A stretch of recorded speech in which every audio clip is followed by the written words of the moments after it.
څنګه لګا کله خیر دی بس خیر دی او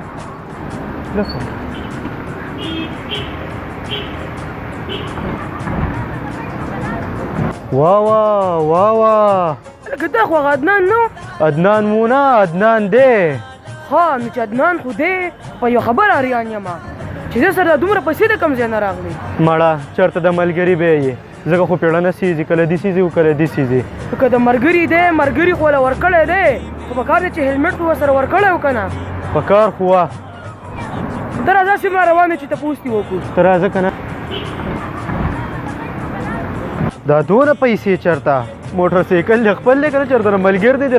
روان کړی پرېږده مرګري نه روان کړی دی یو خبره ته کوم چاته خو به کوئ نه نه مړه زمونږ څه کار دی پلار مې په سعودي کې دی په سعودي کې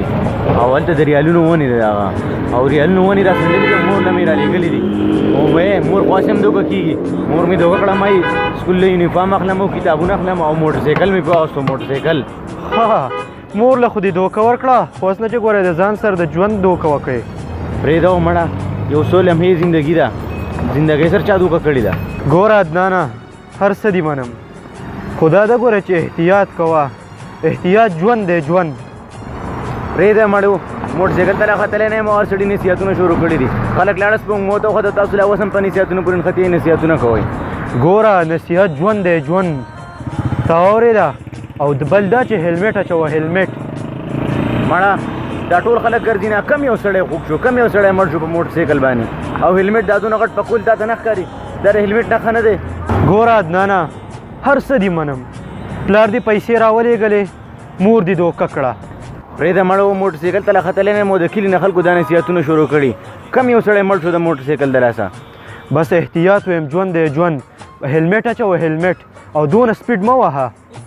پرېږده مړو دا غټ پکول مینې نه چې هیلمټ یادی بس ما باندې ټیم نه وخته لاړم د جنکوره کالج چوټي کېږي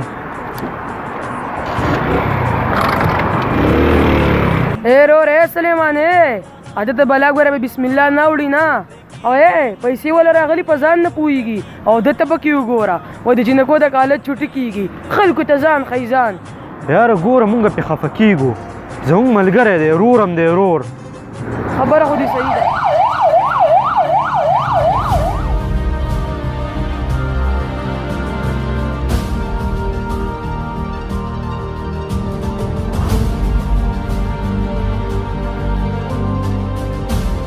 ډاکټر صاحب که دلته څه مسلې چې پېښور ته ورسو ډاکټر صاحب چې څومره پیسې غواړئ واخلئ خدا زندگی بچ کا ځکه چې دا مور پلار دقه یو زوی دی ایم سوري د ده له پېښور ته د وړو څه ضرورت نشته ځکه چې د ایکسپایر دی چې مقرر راشي نو هغه په پیسو نه بچ کېږي چې د لږ د احتیاط نه کار اخیستی وی او هیلمټ یې په سر کړی و نو ده به نن خپل ژوند نه بایلو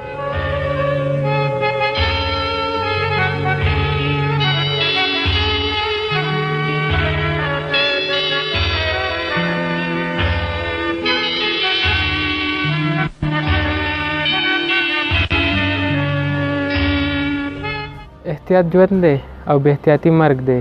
چې دې ځوان هیلمټ په سر کړی وی نو ولې به ژوند بایلو نن که تاسو موټر سایکل چلوئ او ستاسو سره هیلمټ نه وي نو دې ځوان دا حال به ستاسو هم وي